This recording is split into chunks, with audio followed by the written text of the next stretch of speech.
not to fumble. Get more game-winning tips at CISA.gov/secure our world. Then share them with family and friends.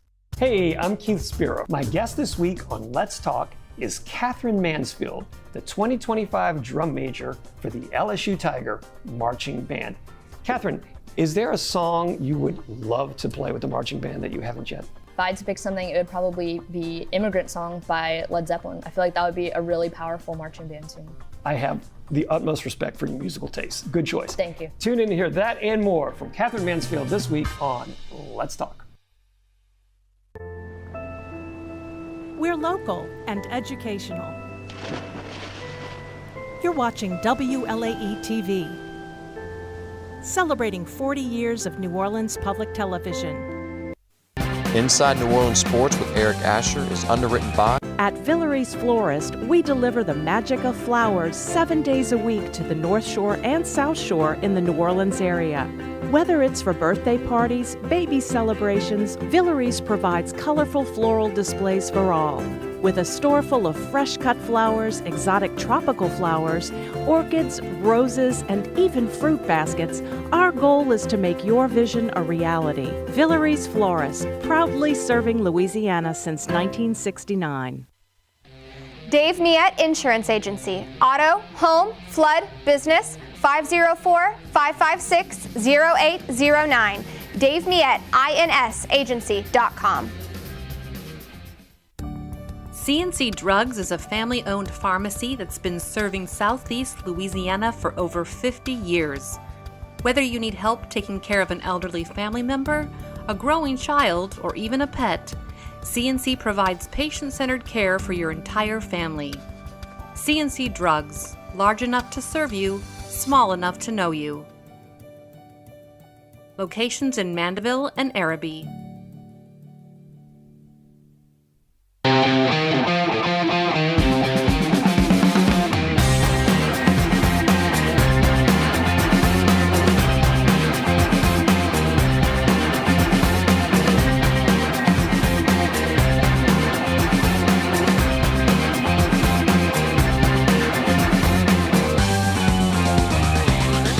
Good evening and welcome to another edition of Inside New Orleans Sports. I'm your host, Eric Asher. Over the next hour, we cover all the home teams as we always do. Saints, LSU, Tulane, Pelicans on the docket.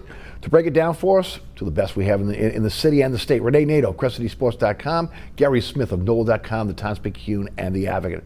Gentlemen, welcome back to the program. Good to have you guys back. Before we get started, we always like to let folks know a little bit about what you guys are involved in, some of the things that you guys have coming up. And we'll start with you, Rene. Rene, welcome back to the show. Great to be with some esteemed comrades here, as always. That would be the esteemed comrade over there. But anyway, it's great to be out here, as always. Working with CrescentCitySports.com, cover the Saints, LSU, Tulane, the Pelicans. Had a great opportunity to talk to somebody I've known a long, long time. Tim Skipper, who was the interim coach at UCLA. Mm-hmm. So proud of him. He's won 3 games. Facing Indiana this week, but had a great story. He played at Bonneville, was an all-metro player, and he's the son of Jim Skipper, who was running backs coach. Yes. I know Tim, coached him in the playgrounds, and anyway, so I had a chance to talk with him a week ago, and great to catch up. But still work CBS Radio, WFAN, and so many years doing traveling with ESPN college football games. Now I'm just a fan on Saturdays most of the time, and watching great college football games, and it's great opportunity to do things like this. Yeah, used to love listening to Rene when he was doing the stuff for ESPN on TV. Absolutely a great analyst. Guerry, welcome back to the show. Guerry is with us each and every Thursday on the radio show at 4:15. Again, talking Tulane. Welcome back to this program. Thanks for having me. NOLA.com, Times-Picayune is my gig. I'll be on the road next week. Tulane plays at UTSA next Thursday. I have a fairly light week this week with Tulane off. But I'm covering the Pels home opener tomorrow night. I've done it before for the Advocate for Times-Picayune, but it hadn't been since 2019, 2020. So it's been a long gap. So I'm looking forward to that. And of course, you've always done stuff you've strung for the AP as well. And I cover all the Saints home games for AP. I've missed I've been in the press box for every game, but maybe 2 since 2008. Yeah, no doubt. Welcome to the show, guys. We'll start with the New Orleans Saints, who are now 1-6 after losing to the Bears 26-14 on Sunday. They got Tampa Bay at home on Sunday at noon. That's their first division game of the season. I want to get the thoughts on the loss, but I want to remind everybody that the Bears were 5-12 last year, just like the Saints. And they look like, again, polar opposites when you talk about Sunday's game. Rene, I'll start with you. Your thoughts on the game as a whole? On the Bears game? Yes. You know, there's a lot of things, good and bad, you could say, or different things you could say. I'll say this, besides the game specifically. The Saints have 9 takeaways, and 5 of those came in one game against the Giants. They really haven't done much, and this applies to the Bears game and the season overall. When Tyrann Mathieu retired abruptly so close to the season, and then they lose Julian Blackmon, that secondary took a big hit. I know they signed Reed, but you got Quincy Riley back there now, and Jonas Sanker. You got rookies back there trying to fill in for veterans. That defense is really taking a hit. Offensive line, I don't think it's really gelled yet. Spencer Rattler's taken a lot of hits. I think he's done a solid job. You know, specifically the Bears game, losing Kendra Miller is, and Eric McCoy is going to be major. McCoy is going to be, that's one of the biggest losses probably on the team. That is the biggest loss. No doubt. But Kendra Miller is going to be a big loss. But, you know, moving forward, I've seen some things, good things every week that they've done. They just cannot put it together for 4 quarters. Yeah. Your thoughts? Yeah, well, I'm not surprised by the 1-6 record before the year started. I put their over/under at 4.5. I mean, this is just not a good football team. Right. For the most part, with the exception of the Seattle game until the Chicago game, I was pretty impressed with their effort level. They're just not a very good team.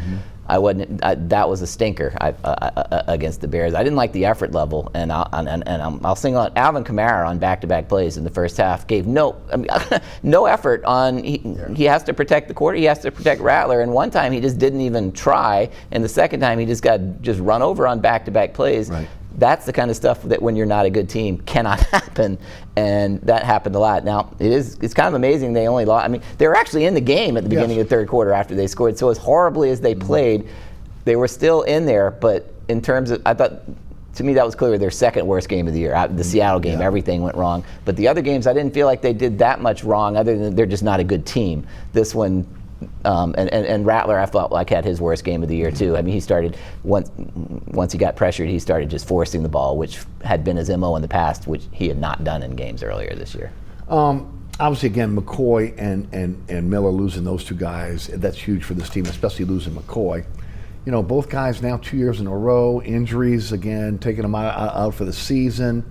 I mean, at some point now you have to start thinking again, can you count on these guys in the future? Especially again when you talk about Miller at the running back position with the pounding they take. And even again, I hate to say this because McCoy's one of the best centers in the NFL, but this is back-to-back years again where he's missed again the entire season almost. Again, at this point again, both guys to me are again officially injury prone. Well, you know, and you cannot prepare for injuries. Right. I mean, those things are going to happen.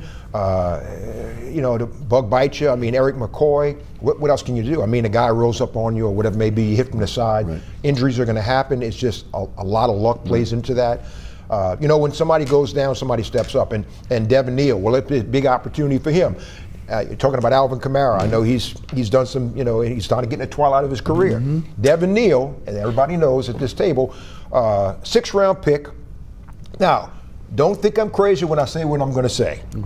But a guy who had a pretty successful NFL career was a 6th-round pick, Terrell Davis. All right, now, similar size. Devin Neal, 760 carries in college, 4 fumbles. He had 115 runs of 10 yards or more. All-time leading rusher at Kansas, and that includes John Riggins and Gale Sayers. This might be an opportunity for him. Now, can he fill the role of Kendra Miller? I don't know. If he shows well, and you know, he's certainly going to get more carries as the season goes on. Also, the Saints have 4 games coming up that are winnable games. The Jets, Carolina here, and Miami and Tennessee on the road. Yes. So that's 4 games, and that might be in Gary's prediction when he 4.5. But I mean, those are winnable games, and so things could happen. Injuries are going to happen as part of the game. Yeah, I thought there were 6 winnable games on the schedule this year, and they won 1 with the Giants. You look at New England, you look at Chicago, those were ones that I thought that they could. Both teams, again, are much better this season than maybe we thought they were going to be. The Dennis Allen factor last week, and again, I think a lot of people underplayed that. I talked about it on the radio show. Again, a guy that that was part of drafting a lot of these players. Again, he was part of grooming a lot of these players. Again, as a head coach, you're constantly looking at film of your players, so you know their strengths, their weaknesses. And again, I thought we saw that and his knowledge, institutional knowledge of the Saints, and again, he used that to his advantage with the Bears. Yeah, look, I covered this earlier in the year with Tulane when they played Duke and Darian Mensah, and Darian Mensah is actually having a really good year for Duke. He did not have a good night. He ended up with good stats, but for 3 quarters in that game, he did not look like a good quarterback because Tulane, they knew exactly what his strengths and weaknesses were. They knew exactly what he was going to do all game long. They knew what they wanted him to do. And Dennis Allen, same situation with the Saints. He knows this personnel. I'm not going to go as far as say he's a great defensive coordinator, but he's definitely a very good defensive coordinator. His problems was as a head coach, and he had all the incentive and all that institutional knowledge going in, and I think we absolutely did see that because that wasn't the same Spencer Rattler we'd seen this year. I mean, not even close. The Bears had a beat on everything the Saints were doing from start to finish in that game, and I totally agree with you. That was the idea that wasn't going to be a factor was just flat out wrong. Just the comment you made about Kamara, but again, knowing Kamara's strengths and weaknesses in terms of blocking, again, they went right at him, and I've never seen Kamara miss 3 straight blocks like that in his career. Rene, your thoughts? No, that's all about effort. Blocking is technique and effort. Just like basketball court, blocking out. And the thing is, this carelessness. You look at Chris Olave's name been tossed around in possible trade rumors and stuff. He has only caught 64% of the targets. I mean, that is way below a key receiver in the NFL. 64 targets is not good. He's made some drops. Juwan Johnson's dropped some passes. And there's things like that, like a bad team, when those things happen, it gets rolling, the ball gets rolling in the wrong direction. But, the Saints are, they +1 in turnover ratio. It's okay, middle of the pack kind of stuff, but there's opportunities there that just hadn't capitalized on. I do want to talk a little bit about Rattler and of course his performance with the 4 turnovers that could have been 6. And of course, again, the big debate has been constant. Again, when do they go with Chuck? Now, Mickey Loomis said something this week on his radio show, which I thought again was the first time that there's really been an admittance that this is he called it a developmental year, right? That they are rebuilding. They are getting a lot of their young players on the field, but again, at some point you've got to see Chuck. My thought process is it would be either again Carolina or right after the bye week, and that doesn't matter what Rattler does. Obviously, you'd like to see Rattler rebound from last week's debacle, but at the same time, I think at some point you got to get Chuck in the game. And the question is, what's the sample size you need to be able to see if he's a legitimate starter in the NFL? First of all, I think one thing that they're holding off on Chuck. I know they're monitoring Spencer Rattler, but you don't want to put Tyler Shuck, and they know this better than anyone, in a situation where when a rookie quarterback is in there, a defensive coordinator against a Dennis Allen kind of defense, boy, you're going to light it up. They're going to throw all kind of different packages. He could be sacked 4, 5, 6 times, could throw 4 or 5 interceptions, and his mind would be gone. I mean, a game like that for a first outing for a rookie quarterback could just blow his confidence for the whole season. They're trying to avoid that. And they're trying to, I would almost think that you could see a Tyler Chuck come in, not as a starter, but maybe in the 3rd quarter of a game, and just to kind of see, how he handles that. That would take a little pressure off him starting a game and having to win it. So if and when we see Tyler Shuck, I expect it to be more as a coming out of the bullpen kind of deal, more as a starter. Okay, how about you, Guerry? I would hold off on this. Because I think Spencer Rattler absolutely gives them the best chance to win right now. That's why he's the starting quarterback. I know they're 1-6. They're not going anywhere, but it's still too early in the year to give up on a season as a coach and signal that to your players.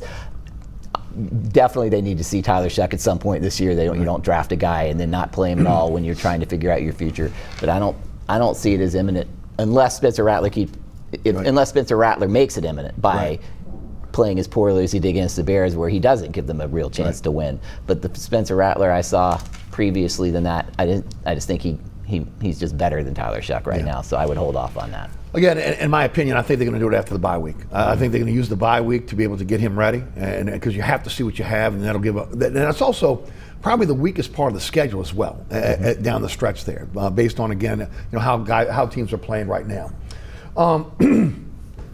Pardon me. I do want to talk a little bit about the being dominant on both sides of the line of scrimmage, and I talked a little bit about this on the radio show this week. With the draft and free agent capital that's been invested in the offense and defensive lines and the lack of production we've seen over the last few seasons, at some point you got to admit that the guys that you have may not be NFL caliber, may not be NFL starting caliber. Now again, that goes back to the general manager. That also goes back to, again, the scouting staff as well. Looking at both lines, what they've invested in it, the production we've seen. Are you comfortable, Rene, going forward and not looking next year to be able to start to dismantle that and start bringing in different new pieces? Now, again, I think you've got bookends on the offensive line in terms of tackles, and McCoy is often injured. I think, again, you've got some issues at guard. On the defensive line, you still can't stop the run, and again, you still can't sack the quarterback. So there's issues there. Well, they brought in Gavin Gottschall to stop the run. Hasn't really done a lot. Chase Young, for the short time he's been out there, has brought more pressures than any other defensive lineman they got. But he's a liability against the run. Okay, I understand that. But anyway, he's been somewhat of a positive. I think the Saints are going to be a little active in the trade market before November 4th. Okay. And I still think Chris Olave and Pete Werner are two guys I think that they're getting a lot of calls on. I think this could be wrong. You see Danny Stutzman in there a few times. Right. So I think they kind of groomed him in there. But I think those two guys, they're going to get calls on. Don't know if their trade would justify it. Carl Granderson would be a guy I'd hate to see go. I think he would bring maybe a couple of draft picks. Alontae Taylor is probably another person they would probably target. I don't say the Saints doing wholesale sellers, but I think at least two players, I think Werner and Olave, that's my opinion, would be guys that bring something. And you got a team like the Giants or the Rams or a bunch of teams that maybe feel like they are a wide receiver away. Cowboys, I don't know. It's just a few teams would maybe pony up some draft picks, a couple, maybe a second and a third, or a second and a fourth, whatever. For Olave, might be worth considering. But they're not getting the productivity, as you said. I don't think they could take an exhibition type approach and say, let's start putting guys in there, No, I don't think so. especially on the offensive line, because that you need five guys working together. But Torricelli Simpkins has shown well when he's gotten in there. Maybe they have to find a place for him with the injuries now. Would it be center? Well, they're going to start Fortner right now, so. Yeah, but Torricelli Simpkins has shown enough where I think he will get some reps moving forward. Right. Yeah. Well, the question about the offensive and defensive lines, at what point do you just say, these guys are not getting it done? I'm saying it right now. I think you said it exactly right. Tackle, they're okay on offense. If McCoy's healthy, and you've made a make a good point, it's hard to say whether he will be in the future. Their guards don't cut it. We know that now. Nothing's going to change in that department. The defensive line, look, the NFL's a passing league, but you can't win when you can't run and you can't stop the run. The Saints can't do either of those two things right now, and it's going to be a whole new look next year. And whether they do something at the trade deadline, I don't know. But I think we know now that their personnel on both lines just simply isn't good enough. I do agree with Mickey Loomis what he said on his radio show about trading young players. You got young players on their first contract. I think it's again right, and guys that may have some upside. I think it's difficult to move off from those players, but they're in a catch-22 because if you start trying to trade a Camaro with $28 million in dead money, or a Demario Davis with $21 million in dead money, or a Cam Jordan $18.7 million in dead money. Taysom's got almost $10 million in dead money. Granderson $24 million in dead money. I mean, you can't take those cap hits. So again, if you're trading someone like a Pete Werner who has $2.8 million in dead money, that's palatable. I do agree with Olave. I don't think he's a number one receiver.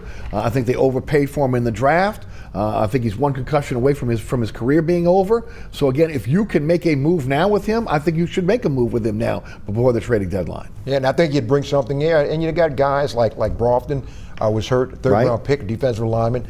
I don't think he'd have turned everything around, but young players like that, it's a shame that he went down. Carl Granderson, is a player that I don't think they can afford to lose. I don't what he either. brings. And I don't think DeMario Davis and Cam Jordan are going to bring enough in return. Me neither. No team is really, they mean more to the Saints Yes. than any other team. Right. And in that their locker room presence guys, and they're way up their beyond the twilight of their career. And I don't know if either one would be playing beyond this year anyway. And I'll say this about Kamara. I've been pretty defiant in the past, the last 2 years, where I didn't feel like there was much slippage. 2 years ago, last year, I thought he was still really good. The team just wasn't good enough around him. I've seen slippage this year, and it's pretty clear. I don't know if he's not 100%, but he's not the same player. Well, he does have an ankle injury. Yeah, that he was before. He just isn't, and that's hurt them because Kamara, I still thought he was one of the better running backs in the league going into this year, and he has not been that Gary, at any time this year. I will say this. I think also the way they're using him, okay? I think at some point, again, a guy that's on the other side of 30, you can't keep running him up the middle and expecting to hit a crease and then take off. If you put him in space, I think, again, you could get the best of Alvin Kamara, what's left in his career. Yeah, you could. They're not doing that. But no, they haven't. But even on the rare times when I have seen him in space on little short passes, I just haven't.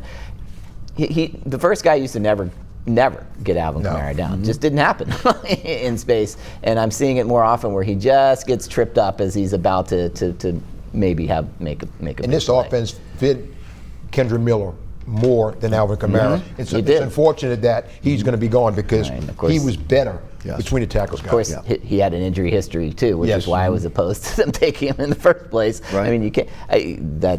This is his second ACL. So it's not a running back. It's not a shock when that happens. Right. Now, again, that's my concern. Again, when you how can you again invest in Miller and McCoy at this point when in 2 years in a row those guys are gone for the season? As much as again McCoy is one of the best in the league. And look, we've seen the sleeve on the bicep the whole season. So obviously he's had an injury for a long time and he just played through it. Again, which again give him a lot of credit for that. But again, if you can't get on the field, you can't get on the field. Before we end with the Saints, I do want to ask you guys to critique Coach Moore at after his first 7 games as head coach. You know, in the locker room, if this means anything, I've talked to guys who have been around a while, and I asked them, do you see a change in this locker room, and stuff like that, and with the coaching? And a couple of the players, a few of the players, when they answered, their eyebrows raised and said, absolutely.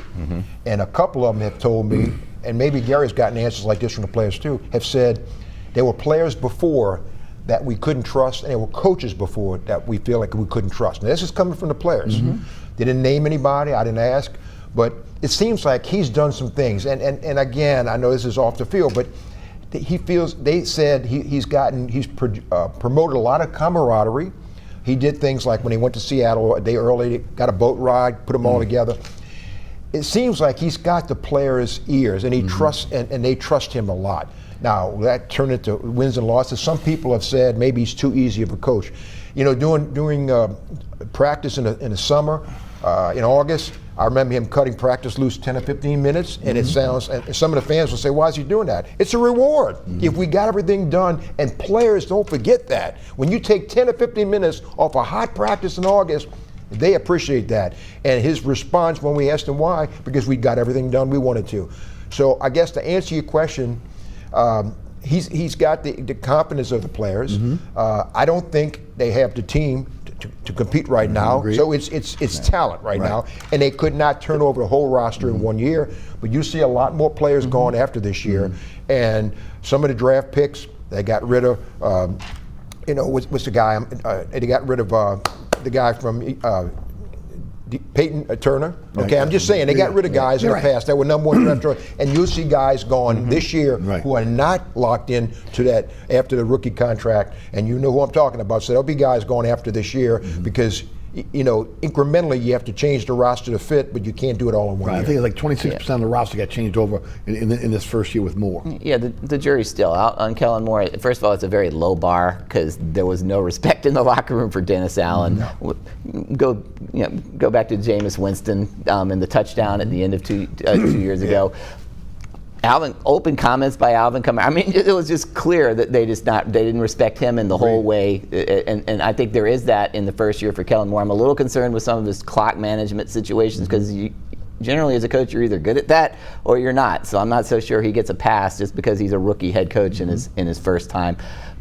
But the bottom line is the personnel isn't good enough. There's not. I mean, Sean Payton wouldn't have a very good record with this with this personnel. Guys, my take is patience to a fault, almost a mirror image of Mickey Loomis in a lot of cases. You know, they're very patient in terms of, again, and methodical in things they do. Most coaches probably would have cut Groupie already. Okay, at field goal, the field goal kicker. Most coaches probably would have started making more changes in terms of the roster but he's been very, very patient with his team. Now again, is that something that we'll see going forward as again they start to add more talent? It'll be interesting to see there. But again, if I could have a criticism, maybe patient to a fault. Yeah, and the thing is that he don't say much. He's got 3 answers. We'll see. We'll let you know. And we don't know. It basically. Or they're really awesome. Well, he rolls those 3 answers, so he don't say much. He always smiles. He's got a great smile. Looks like he sleeps with a hanger in his mouth, and he's always grinning. He's a great guy to talk with. But I just think he knows. I don't think he got here and said, "Man, what have I done?" Right. But there's not as much talent as maybe he thought there was here, and again, you're getting through with, there'll be so many wholesale changes after this year is over. Maybe the quarterback, there'll be a lot of new impact players after this year is over. Let's be honest, it was the last man standing when it came to going to get a head coach. There were other guys they wanted, but didn't want the Saints, so it is what it is. Tampa Bay this week, as we wrap up, your thoughts? Man, Baker Mayfield made it kind of clear, didn't he? I mean, he said, I hate the team, and right now they have the upper hand. That's a team right now. Baker Mayfield is playing at an MVP type speed, and Tampa Bay certainly has a team that can make some waves. It's going to be really, really tough for the Saints to even stay close against them. They don't have, with injuries and everything else, and again, with Eric McCoy going down again, not to dwell on that, but they're going to tee off on that. They're going to have so much pressure on Spencer Rattler this week. It's going to be tough. Yeah, before McCoy went down, I would have given them about the same shot. They've been in almost every game they played this year, except for the Seattle game. Tampa Bay's every game they've played, their opponents have been in the game because Tampa Bay has they like to make things difficult on themselves and then let Baker Mayfield carry them through at the end. But I agree. With the state of the roster right now, the way coming off that Bears game, I don't think this is going to be in doubt going into the fourth quarter. When you look at, again, a path not traveled, right? Okay, and you look at the crossroads for this organization, and look, I'm a victim of it as well. When Baker Mayfield was out there, I said on the radio show, no way I want this guy. I don't want him near the organization. Derek Carr comes in. Now, if you look at in hindsight, if they went Mayfield instead of Carr, where would they be today? Where would they be today? Look what he's done at Tampa. I even thought, for a time, I thought Carson Wentz might have been an option here. I'm the opposite in terms. First of all, Baker Mayfield is irritating in a lot of ways, but I've always liked him. I really think he was one of the best college quarterbacks I've ever seen. I thought he was underrated, but his size was an issue. Look. You don't totally change. He's still immature. I mean, what he's now is immature and successful, and he had a great quotes about that. About how he's the same person, and now because he's winning, people are changing. But he's just a lot better than what the Saints have. And look, but a lot of NFL teams didn't see it. I think the consensus was that he wasn't that he was a backup. That he was a backup. That he was too small and too immature to be this quarterback. I would have taken a flyer on, but then I've always been a Baker Mayfield guy. I'm telling you, when you look at it, that crossroads right there. They went with Carr. They could have went with Mayfield. and look, I said it myself. You know what? I'd rather go with Carr than Mayfield. Boy, I will tell you Mayfield, when he tried to plant the flag on official turf, that kind of told me a little something. But I'm telling you, look what he's done. He's turned Tampa around, no doubt. All right, we'll take a break here. We'll hear from our underwriters. We come back. We'll start with Tulane. Again, Tulane with a big win over Army. We'll get into that. We'll talk to you about LSU and, of course, the loss last week. And, of course, we'll finish up with the Pelicans losing their first game of the season last night. You're watching Inside New Orleans Sports. Rene, Nadeau, and Guerry Smith are our guests. I'm your host, Eric Asher. Stay tuned. Located at 3701 Iberville Street in Mid-City is Katie's Restaurant and Bar. Open 7 days a week, Katie's offers daily specials for lunch, dinner, and Sunday brunch. Serving New Orleans cuisine such as fried shrimp platters, grilled redfish, and a fully stocked bar. And don't forget about our expanded event seating and local entertainment. Featured on the Best of Food Network's diners, drive-ins, and dives, Katie's Restaurant and Bar. Burkhart's Air Conditioning, Heating, and Refrigeration has been family-owned and operated since 1989. Burkhart has energy-efficient solutions and offers brands such as Mitsubishi ductless AC units and Amana, the only manufacturer with a lifetime unit replacement warranty. Burkhart's offers maintenance bundle packages that include servicing your AC, generator, and tankless water heater. For more information on the services Burkhart's provides, visit acpromise.com. Burkhart's Air Conditioning, Heating, and Refrigeration, providing comfort for life. Welcome back to Inside New Orleans Sports. I'm your host, Eric Asher. Rene, Nadeau, Guerry Smith are on our panel tonight. All right, Tulane, again, winners over Army, 24-17. They're 6-1. They're 3-0 in the American. They're on a bye week this week. They'll play next Thursday at Texas San Antonio. Again, they've got 37 votes in the AP, which puts them 28th in the nation, 45 votes in the coaching poll, which puts them 29th in the nation. But before we jump into the win against Army, what about the new city edition uniforms, which may be the sharpest uniforms I have ever seen? They're up on your screen right now. From again the block letters that we see on the French Quarter sidewalks to again the ornamental wrought iron on the sleeves. Guerry, why don't you take it away from here? I think honestly they are absolutely outstanding. I'm not a uniform guy.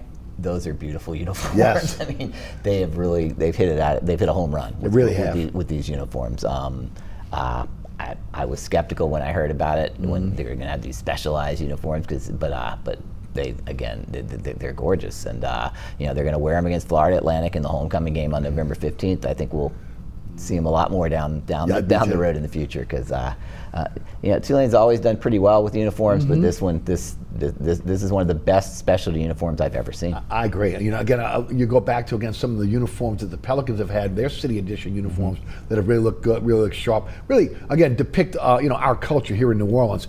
Tulane captured it. They just captured it with those uniforms. Your thoughts? Oh man, I like when they change things, and I'm looking forward to it. I know it. I wish they'd do it a little bit more, but they're going to do it for one game. But it'll get the fans excited, and it'll be great to see it. 2 weeks in a row, Tulane again steals victory from the jaws of defeat. I will say this. I know a lot of people are excited about the win, and you should be, because then a win is a win is a win, and I agree with Sumrall. But I do not like the way that game played out, as far as again within the game. I felt like again that Tulane was undisciplined. I felt like they got dominated, especially on defense. I thought they cleaned up their penalties, 4 for 35. But again, overall, they came away with a win. But it wasn't. Let's say it wasn't pretty. Yeah. I'm less concerned than you are about the Army game in particular, because there's nothing triple option that doesn't relate to any other team you're going to play during the year. And Sam Howard, their team leader at linebacker, was out. They'd already lost Dixon Nagu. You need your linebackers to be experienced against a team like that. They were able to get the job done finally at the end of the game, but this wasn't the first time this happened. To your point, the East Carolina game was more troubling in some sense. East Carolina's a good team. I don't know how good. They're a good team, right? But Tulane had a lot of issues in that game. Should have been up 28-0 at halftime. Couldn't put the ball in the end zone. Had that trouble again against Army. Those are the concerns that we have to see going forward. I just wrote a story on it on NOLA.com yesterday. Tulane's really in the bottom half of the American Conference in most statistics. Their defense, I think, is 4th in points allowed. That's good. But their offense is middle of the pack or lower in almost every statistic. Individually, Jake Retzlaff is 7th in efficiency. If you look at the numbers, you're like, how is this team 6-1? The good news for them is they are 6-1. They still have a chance. Yes. They're in position to. Everything is on the table. If they win the league, they're almost certainly going to be in the college football playoff. The way they're playing right now, that won't get it done. They're having their second bye week in 3 games this week.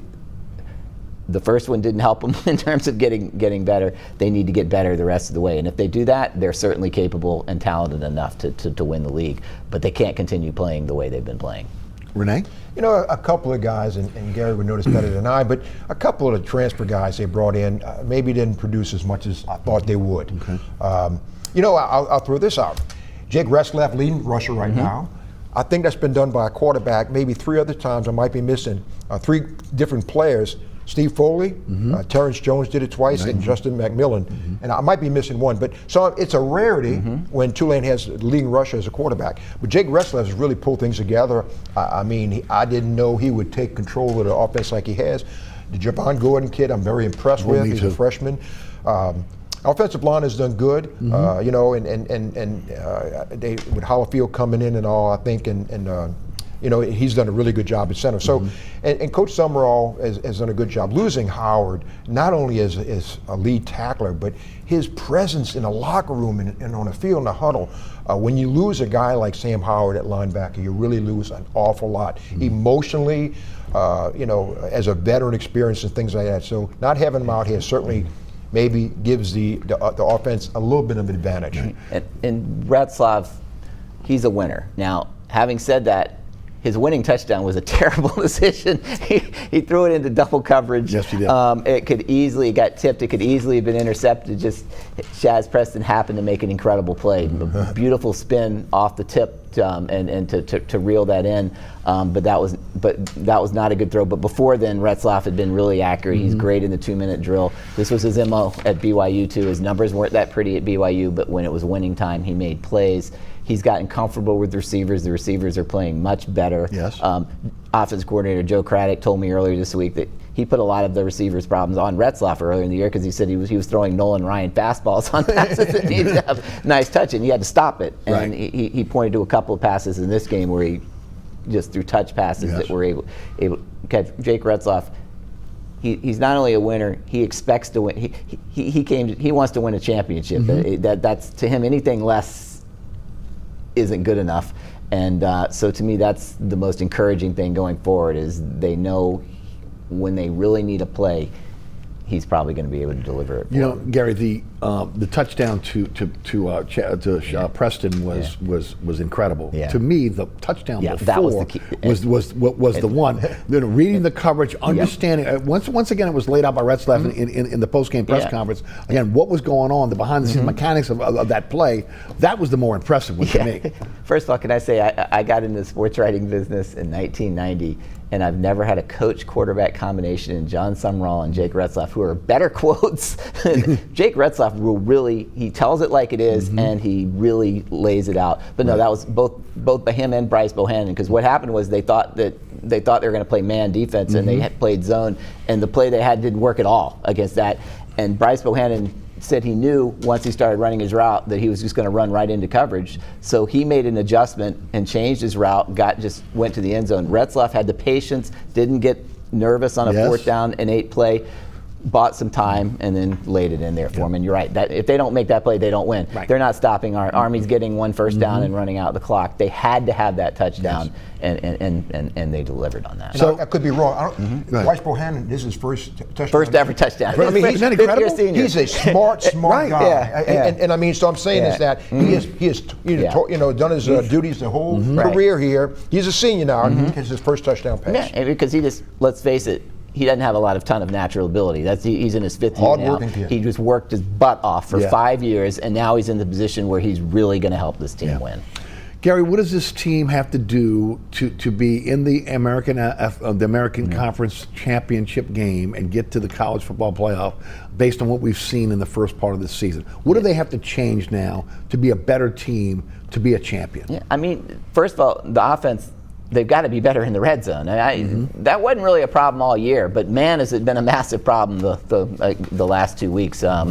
And they've got to be better there. The defense just has to be more consistent. There are times when they play really well, but South Alabama game, they gave up 2 touchdowns on the first 2 possessions and 2 touchdowns on the last 2 possessions and dominated in between. Duke, they had long stretches where they played great. They gave a touchdown right at the end of the first half to start the second half. East Carolina threw a shutout in the first half.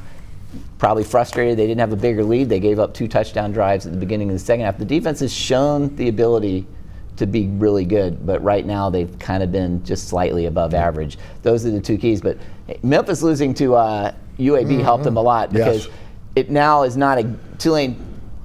It's not an absolute necessity that Tulane win at Memphis in a couple of weeks. Obviously, you want to win every game you can. But if Memphis plays South Florida at home on Saturday, and from what I've seen of South Florida is the class of the league. Yes. And if South Florida beats Memphis, that gives Memphis 2 losses. It allows Tulane some leeway. Yes. All you have to do is get to the championship game, then take your chances. Right. But no, Tulane has to play better, because they're starting to remind me of the Tulane team 2 years ago, which skated by game after game after game, went 8-0, hosted SMU, which had been great all year, and right. SMU came in and spanked Tulane.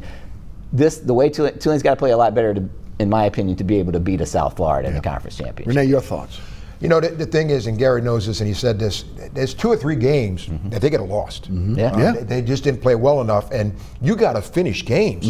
And you know, that's when the veteran leadership takes control, and the guys in the locker room, the coaches can only do so much.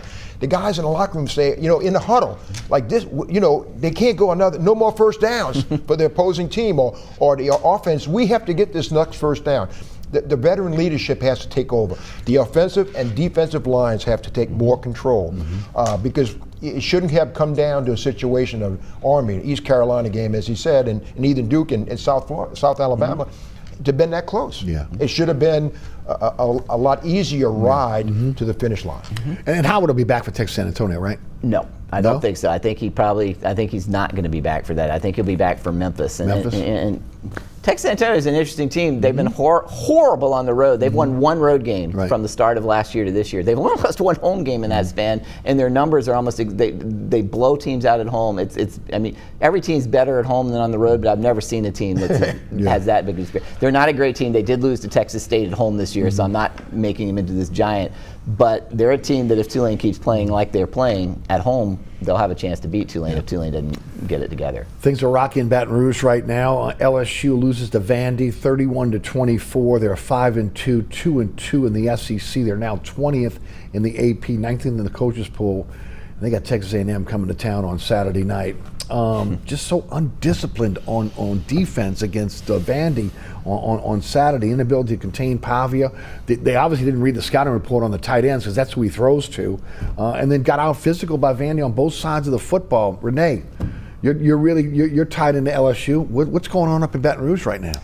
You know, if you're watching this show right now and you have a Tiger head on your bar and you sitting here with an LSU shirt watching this show, you're probably not going to like what I'm going to say. Okay, Brian Kelly is not going anywhere this year. If he were to be fired, he'd be owed over $52 million plus what he's owed the rest of this year, plus his staff would have to be compensated. I am told by someone I think would know that if LSU were to lose to A&M this weekend, there's going to be a come to Jesus meeting and sit down and decide what's going on with the offensive staff right now. So not going to wait till the end of the season. I just get the impression that it would be a meeting and talk seriously about what kind of changes or what do we need to do offensively if there's a loss to Texas A&M. Texas A&M hasn't won in Baton Rouge since 1994. Brian Kelly is 6-7 as an underdog, although he is the leading coach. He won the most games as an active coach, 292 wins, has won 73% of his games he's coached in. Texas A&M is the real deal. They got the number 1 receiver in the SEC, Mario Craver, and the number 6 in Casey Concepcion. Between them collectively, 1,174 yards and 10 touchdowns.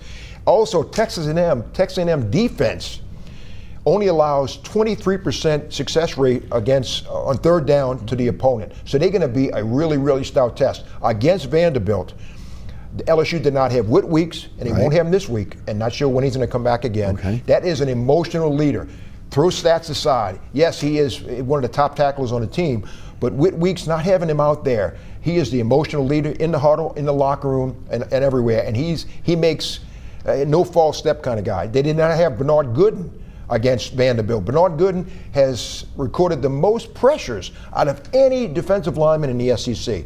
They didn't have Jamario Butler, should have him back. So that's not excuses, but also against Vanderbilt. Harold Perkins, one of his jobs was to kind of mirror Diego Pavia. He only had 4 tackles, and everybody saw what Diego Pavia did. I'm not saying it was all on Harold Perkins, but everybody saw what he did. Also, Harold Perkins was targeted 6 times and gave up 5 receptions. So when you see some of your best players not really performing like you think,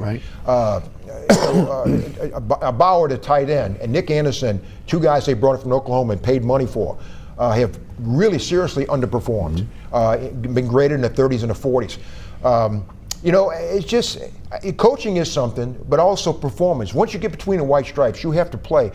LSU had 24 missed tackles against South Carolina. That's unacceptable. Right. I mean, that's ridiculous.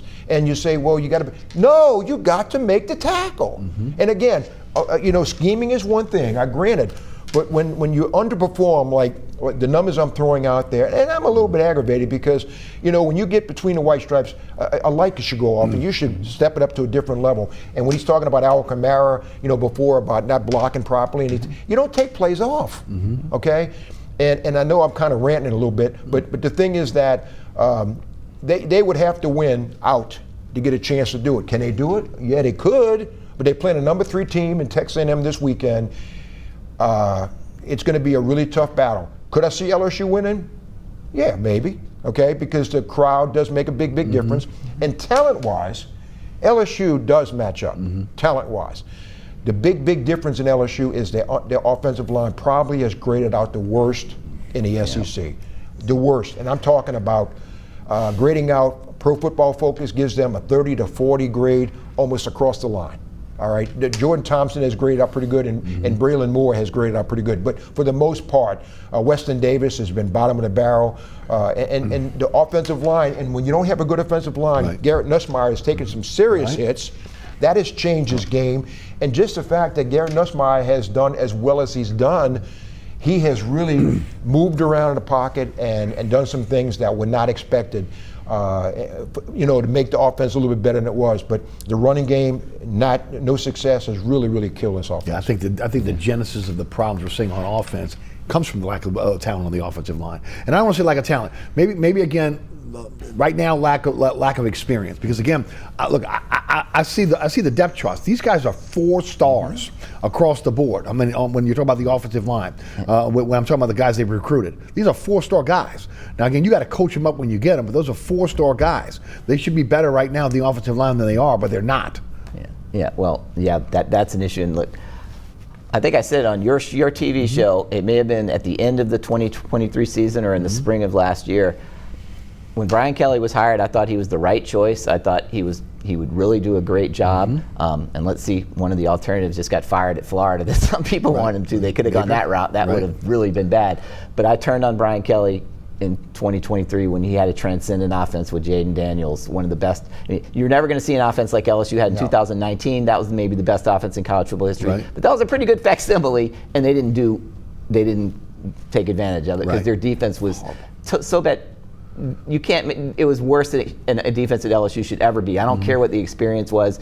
So he fixed. I mean, he went out and got Blake Baker. But now there's other problems. The offensive line. This is a guy. He produced offensive linemen to the NFL one after the other. He can't get a competent offensive line. There's something wrong there, and it's a concern because it's like they're fixing one thing and then something else breaks down. You're right. But yeah, I mean, they should have.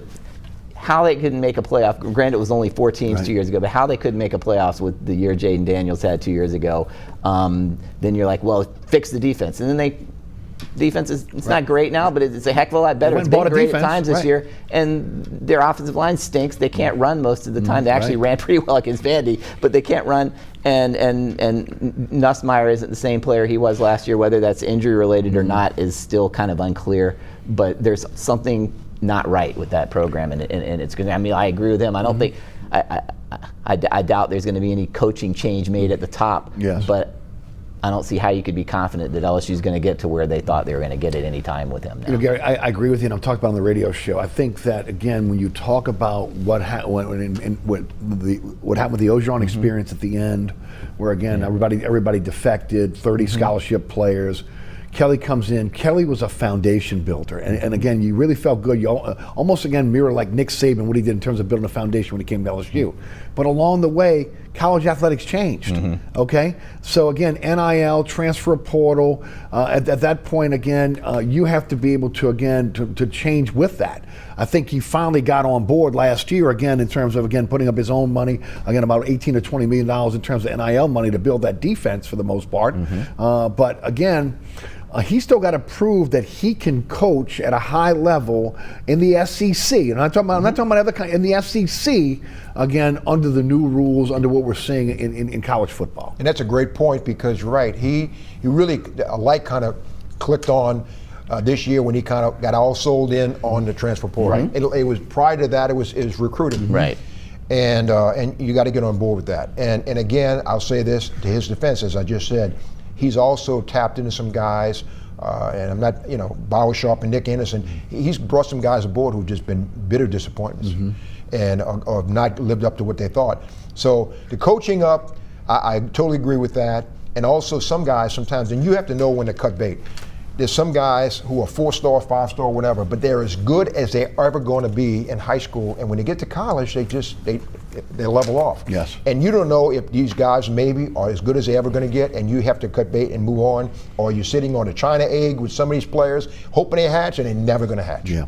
Again, for those Tiger fans, as Rene said, if you're thinking that Brian Kelly's gone, between again the money you have to put up for NIL every year, again, so somewhere around $18 million or so, revenue sharing, and then of course, as Rene mentioned, not just again his buyout, but the buyout of his entire staff. That's not going to happen. We're talking. I mean, that could be close to $100 million. Oh, yeah, well, you get over $53 million for Brian Kelly, right? Plus whatever he's owed this year. He's $9.5 million, so you about $5 million. They let him go, tomorrow, and then pay his whole staff. You're way up there. You're beyond Jimbo Fisher. Right, that's what I'm saying. So again, I don't expect that to happen. We'll see what happens again against Texas A&M this weekend, and if the Tigers can turn this thing around. Pelicans opened up their season last night. They lose to the Grizzlies 128 to 122.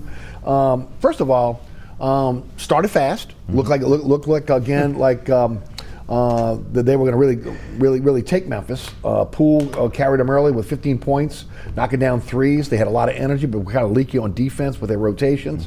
I don't want to get into my opinion. I want to hear you guys' opinion on what you guys saw last night. Rene, your thoughts on the Pelicans in their first game. Gave up 23 transition points. Okay, they didn't get back in transition. That was a big drop transition off. Defense was horrible. And that moved in the third quarter. And I know Gary's laughing because he saw it as well. And the thing is that, they started hot. Jordan Poole started hot. Zion started slow, but he 27 points and 9 boards, 5 assists, and he played much better defense than I thought. But it was just inconsistent. And at the 5:38 mark in the third quarter, you knew that the game was over. And that's when the light went off and Memphis kind of took control. Those pesky 19-0 runs will get you every time. Right. I mean, they were in position to win, and then they weren't, and they actually did fight back. And there was one key, they tied it up in the fourth quarter, and 4 seconds later, a layup at the other end off a made Pelicans basket. And that you can't have that stuff. We saw it all last year, and we saw it again last night. I agree with it. They probably weren't going to win that game at that point anyway. They blew it with the 19-0 run in the third quarter, but still, it's a tie game in the fourth quarter, and 4 seconds later, you're taking the ball out of your own basket down 2. Right. And too many easy baskets. They missed too many easy baskets. And on the defensive end, they gave up too many easy baskets as well. Again, not having Looney there, it hurt. I mean, Misi tried. Again, they were able to bring in Queen, who showed a little bit of physicality, especially in the second half. But they were a donut in the middle last night and taking advantage of a bit. Now, they were lucky that Memphis got in foul trouble with their centers. It could have been much worse. There were some bright spots though. Fears really showed something. I mean, again, he really look, his quickness again gives him an opportunity to be able to again make space for his shot, but also his ability to get to the rim and finish. For a guy that is going to have to build strength, you would think to be a bona fide NBA star. He showed a lot last night. And he should be a freshman in college. Right, he's 19, he just made 19. Yeah, no, he's, but he finishes with either hand. He can either go either way. Herb Jones, I think, had a solid game. Trey Murphy, very disappointed. I would say I was mildly disappointed, and I thought his total output. Zion Williamson, I was very surprised when I saw the numbers, especially where he started.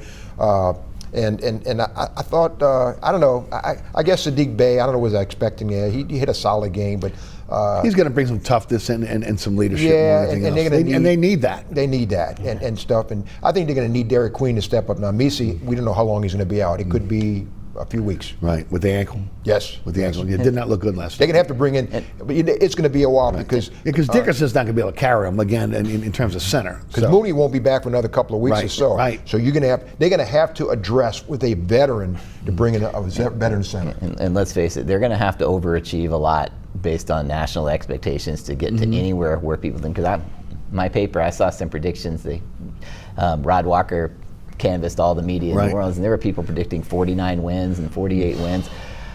I tried to call it up again today. I think it was The Athletic. They did a preview of the NBA where they were listing teams' playoff chances to make the playoffs. Right. Their chance for the Pelicans to make the playoffs were 0.1%, which meant 1,000 to 1 odds, according to this writer. And that's just to make the playoffs, to either get into to be one of the top 8 seeds, to get through the play. The outside expectations, I think, are a lot lower for this team than what people in the city are hoping for, and because it's all the same. Can Zion ever stay healthy for a full year? He's the key. But I was really impressed with Fears, so I'll give you that, because I wasn't too thrilled with that pick when I saw what his 3-point shooting percentage was in college. But you can tell pretty. I covered the Orlando Magic for a while when I was in Florida, and their former general manager said you can tell with rookies real fast whether they're good or not. Like you could even tell in training camp a lot of times if you were around the team. And he looks like he's a guy he can play. He looks like he can play, and I think Queen again will come on as well, because his basketball IQ is off the charts. Plus, again, he's got a unique skill set. His ability to pass the basketball. Yes. Again, he's going to be an asset for this team. And I tell you what, Eric, the things that they did wrong last night are fixable. I agree. I agree. Now, I will say this: Murphy, maybe a little bit slow and gun shy. I saw after Poole really came out and really started knocking down some shots, almost trying to find his way. I don't think we're going to see Murphy with 13 points again. I think, again, he's going to be a guy who's going to be scoring in the 20s. But again, Herb Jones picked up where he left off. He looks, again, offensive from an offensive standpoint, very, very confident. And they rebounded. They out-rebounded again last night, Memphis, 47-39. And to me, I thought two of the keys for this team this year is toughness and rebounding.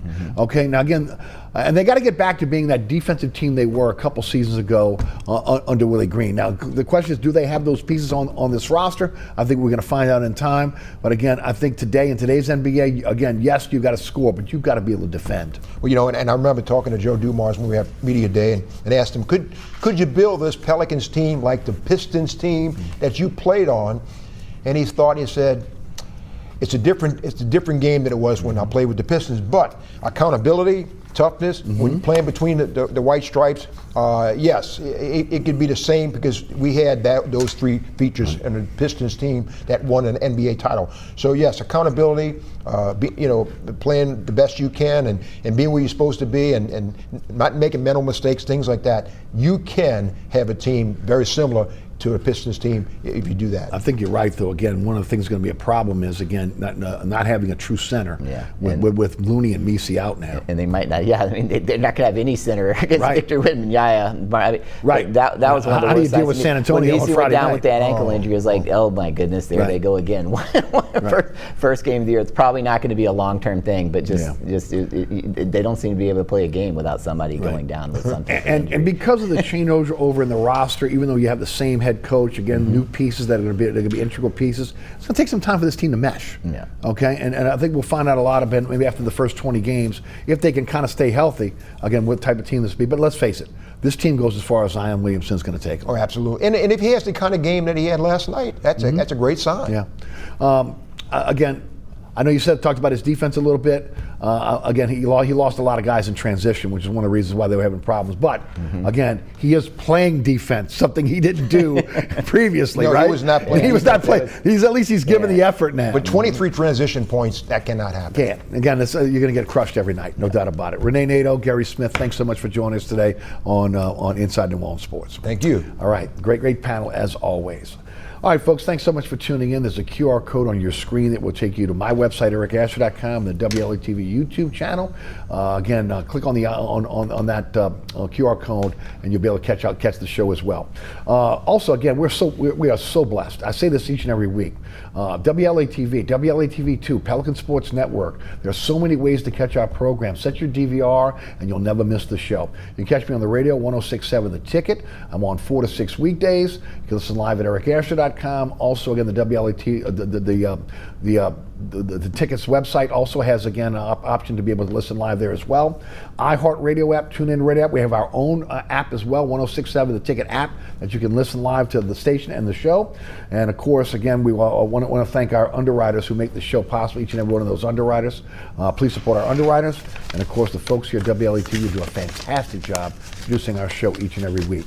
Ron Yeager, Jim Dodson, Alex Chacon, and the best director on the planet, William Hill. For Guerry Smith and Rene Nadeau, I'm Eric Asher. Thanks so much for tuning in. We'll see you next week for another edition of Inside New Orleans Sports. Thanks for watching.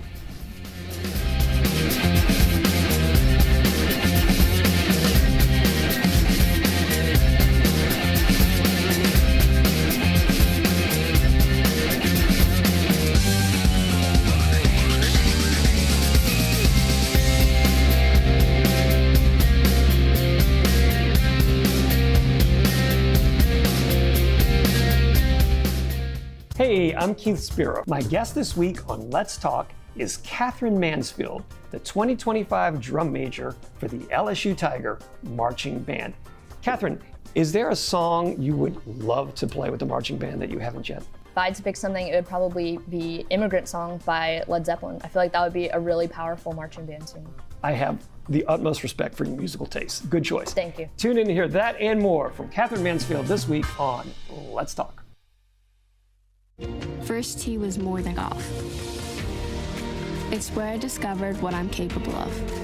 You didn't just prepare me for 18 holes. You were preparing me for every day of my life. Learn more at firsttee.org. We're local and educational. You're watching WLAE-TV, celebrating 40 years of New Orleans public television.